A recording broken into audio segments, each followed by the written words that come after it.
26 তোমাদের আজকে হচ্ছে মোস্ট ইম্পর্টেন্ট তোমাদের হায়ার ম্যাথের থেকে হায়ার ম্যাথের সম্ভাবনা থেকে একটা প্রশ্ন দিয়েছি, যেটা হচ্ছে ঢাকা বোর্ড 2020।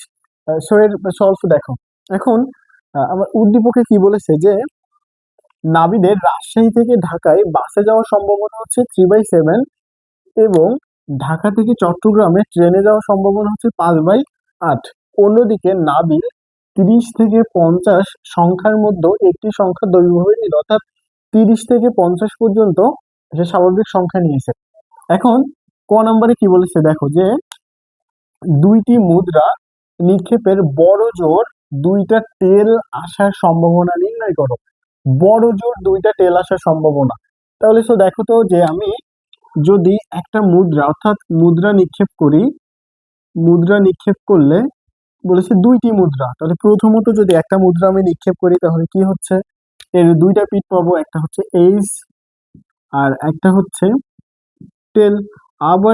আবার হচ্ছে আরেকবার নিক্ষেপ করলাম, তাহলে আবার পাবো দুইটা, একটা হচ্ছে হেড একটা টেল, একটা হচ্ছে হেড আর একটা হচ্ছে টেল। তাহলে অতএব এর নমুনা ক্ষেত্র এর নমুনা ক্ষেত্র আমি কি কি পাইতেছি, যে H H H H H T, একটা হচ্ছে টি এইচ আর একটা হচ্ছে টি টি। সো এটা এখন এখানে আবার বলছে যে দুইটি মুদ্রা নিক্ষেপের বড় জোর দুইটা টেল আসার সম্ভাবনা, তাহলে বড় জোর এই কথাটা কিন্তু মানে এই কথার মিনিংটা তোমাদের আগে বুঝতে হবে যে বড় জোর মানে কি। বড় জোর মানে মানে বড় জোর দুইটা টেল এর বেশি না, বড় জোর দুইটা টেল এর বেশি না, তাহলে বড় জোর দুইটি টেল আসার সম্ভাবনা, দুইটি টেল আসার নমুনা ক্ষেত্র, নমুনা ক্ষেত্র। তাহলে দেখো তো বড় জোর তার মানে একটা হইলে কিন্তু সমস্যা না, তাহলে বড় জোর দুইটি টেল, তাহলে এটা তো আমি নিতে পারবো না কারণ দুইটাই হেড আছে, তাহলে একটা দুইটা তিনটা, এই যে এইচ টি আর হচ্ছে টি এইচ আর একটা হচ্ছে টি টি। কারণ বড় জোর মানে একটা হইলে সমস্যা না, কিন্তু বড় জোর দুইটার বেশি নিতে পারবো না, তাহলে বড় জোর দুইটা টেল আসার সম্ভাবনা হচ্ছে এখানে তিনটা নমুনা বিন্দু আর এখানে হচ্ছে মোট ছিল চারটা, তাহলে 3/4। এটা হচ্ছে আমার ক নাম্বারের অ্যান্সার। এখন তারপরে খ নাম্বারে কি বলেছে যে আহ, রাজশাহী হতে ঢাকায় বাসে এবং চট্টগ্রামে ট্রেনে না যাওয়ার সম্ভাবনাকে প্রবাবিলিটি ট্রির মাধ্যমে দেখাইতে হবে। তাহলে এখন দেখো, আমি যদি এটাকে প্রবাবিলিটি ট্রির মাধ্যমে দেখাই, প্রথমে কি নাবিদ রাজশাহী হতে ঢাকায় বাসে যাওয়ার সম্ভাবনা, তাহলে প্রথমটা হচ্ছে রাজশাহী, রাজশাহী থেকে সে প্রথমে গিয়েছে কোথায়, আহ রাজশাহী হতে সে প্রথমে বাসে গিয়েছে রাজশাহী হতে ঢাকা, তাহলে এটা হচ্ছে ঢাকা, এটা হচ্ছে ঢাকা। এখানে একটা বিষয়, সে রাজশাহী থেকে ঢাকায় আসছে কিসে, বাসে, তাই না? তাহলে বাসে আসার সম্ভাবনা হচ্ছে কত, 3/7। ও কিন্তু এখান থেকে এখানে কি কিসে আসছে, যে বাসে, তাহলে এটা হচ্ছে না আসার সম্ভাবনা, তাহলে না আসার সম্ভাবনা কি 1 - 3/7, তাহলে এখানে কত হচ্ছে 7, 7 - 3, তাহলে এখানে 4/7, তাহলে এটা পেলাম কি 4/7। আবার সে কি করছে, যে ঢাকা থেকে আবার কোথায় গিয়েছে, যে আহ, বাসে যাওয়ার সম্ভাবনা এবং ঢাকা হইতে চট্টগ্রামে ট্রেনে যাওয়ার সম্ভাবনা, তাহলে এখান থেকে আবার সে কোথায় গিয়েছে, যে চট্টগ্রামে গিয়েছে, তাহলে এখান থেকে যেহেতু প্রবাবিলিটি ট্রি অঙ্কন করতে হবে, তাহলে এটা হচ্ছে চট্টগ্রাম, এটা হচ্ছে চট্টগ্রাম, তাহলে এখান থেকেও আবার সে গিয়েছে চট্টগ্রামে, চট্টগ্রাম, এখান থেকেও গিয়েছে চট্টগ্রামে। এখন দেখো সে চট্টগ্রামে কিন্তু আসছে কিসে, ট্রেনে, তাহলে এখানে সে আসছে ট্রেনে, এটাও আসছে ট্রেনে, আর এটা কিন্তু বাসে নয়, তাহলে এটা হচ্ছে কিসে হবে, যে ট্রেনে নয়, ট্রেনে নয়, তাহলে এটা হবে কি, যে ট্রেনে নয়, একটা নয় আর একটা হচ্ছে আছে, ব্যাস। তাহলে ঢাকা থেকে চট্টগ্রামে ট্রেনে যাওয়ার সম্ভাবনা হচ্ছে কত, 5/8, 5/8। তাহলে এটা নয়, তার মানে হচ্ছে 1 - 5/8, তাহলে এখানে কত হচ্ছে 8, 8 - 5, তাহলে 3/8। তাহলে এটা পেয়েছি কত, 3/8। এটা কত, 3/8। এটা হচ্ছে কত ছিল, 5/8। এখন দেখো এখানে মূলত বলেছে কি যে ঢাকা, রাজশাহী থেকে ঢাকা, তাহলে এটা একটু লেখো যে রাজশাহী হতে ঢাকা, রাজশাহী হতে ঢাকা, রাজশাহী হতে ঢাকা বাসে, আর চট্টগ্রামে, চট্টগ্রামে ট্রেনে যাওয়ার, চট্টগ্রামে, চট্টগ্রামে ট্রেনে না যাওয়ার সম্ভাবনা, ট্রেনে না যাওয়ার সম্ভাবনা, না যাওয়ার সম্ভাবনা।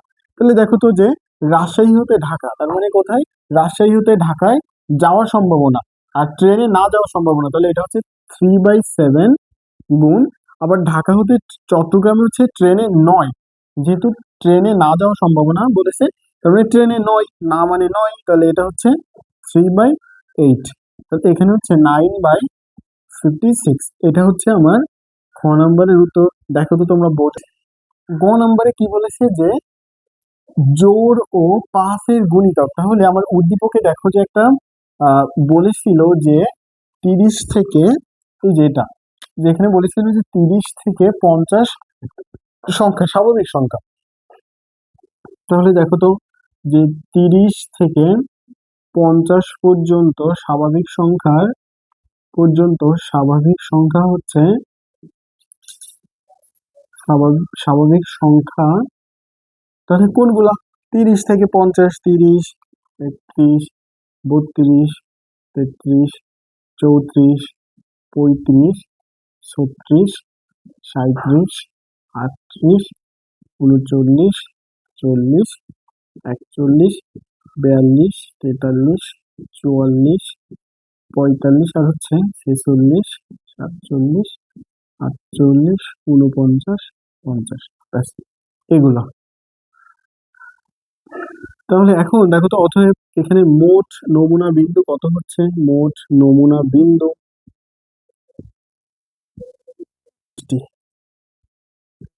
21টি।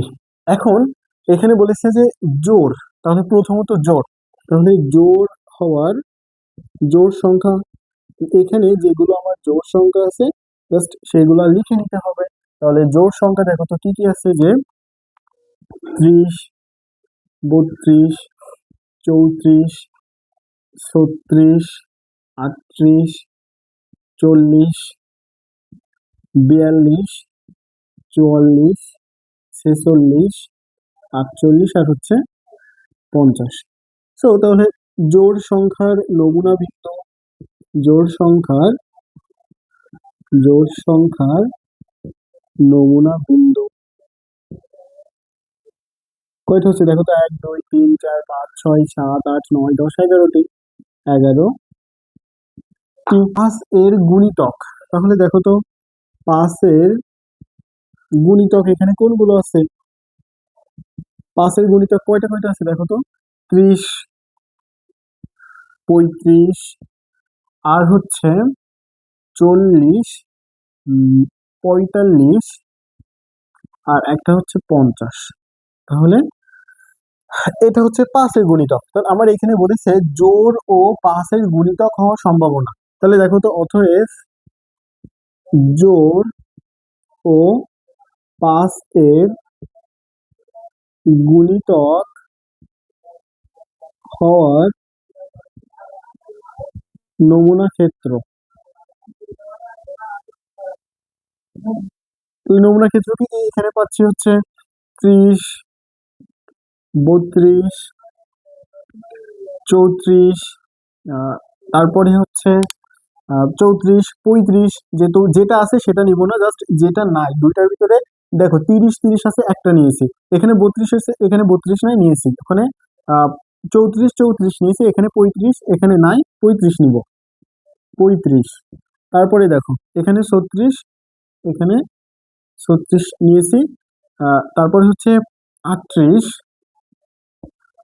তারপরে হচ্ছে 40, দুইটা আছে, 40 নিয়েছি, আহ, তারপর হচ্ছে 42, তারপর হচ্ছে 44, তারপর এখানে 45 45 নিয়েছি, আর হচ্ছে 46, 48 আর 50। তাহলে কয়টা হয়েছে দেখো তো, 1 2 3 4 5 6 7 8 9 10 11 12 13। তাহলে নমুনা বিন্দু কত পেলাম?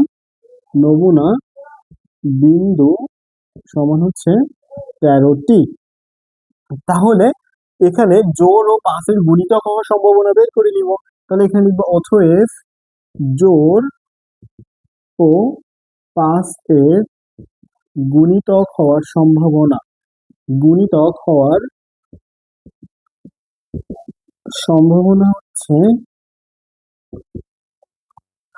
মোট নমুনা বিন্দু এখানে 13টি, আর মোট নমুনা ক্ষেত্রে যে নমুনা বিন্দুটা পেয়েছিলাম কত, 21।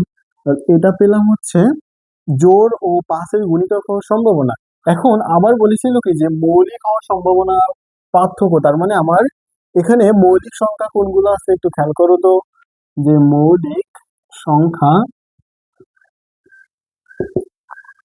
কি কি আছে, 31, আহ পরে হচ্ছে 37, তারপরে হচ্ছে 41, আর হচ্ছে 43, আর হচ্ছে 47। এখানে নমুনা বিন্দু সমান 1 2 3 4 5টি। তাহলে অতএব মৌলিক সংখ্যা হওয়ার সম্ভাবনা, মৌলিক সংখ্যা হওয়ার সম্ভাবনা,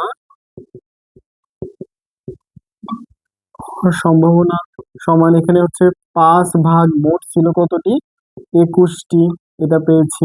এখন প্রশ্নে চলে আসো, এখানে বলেছিল যে জোড় ও পাশের গুণিতক হওয়ার সম্ভাবনা এবং মৌলিক হওয়ার সম্ভাবনার পার্থক্য হচ্ছে 8 এবং 21, এটা আমাকে দেখাইতে হবে।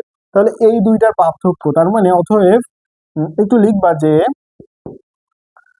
জোড় ও পাশ এর গুণিতক এবং মৌলিক হওয়ার সম্ভাবনার পার্থক্য, মৌলিক হওয়ার সম্ভাবনার পার্থক্য